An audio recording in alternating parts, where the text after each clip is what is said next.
Ngjarje e rëndë në Greqi, gjendet i djegur dhe i prangosur në makinë një burr. Një ngjarje e rëndë kriminale ka tronditur pas ditën e kësaj të premte, një burr u gjet i prangosur dhe i djegur në sediljen e pasme të një makine në Greqi.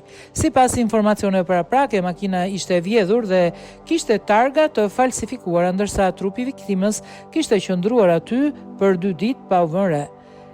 Trupi u zbulua nga një gjuetar që ndodhej në zonë. Hetimet janë marrë në përgjegjësinë e Departamentit të Hetimit të Krimit të Organizuar, i njohur si FBI greke. Autoritetet po punojnë për të zbardhur shkaqet e vrasjes dhe lidhjet e mundshme me grupe kriminale të organizuara. Hetimi vazhdon ndërsa policia po përpiqet të identifikojë autorët dhe motivet e këtij krimi.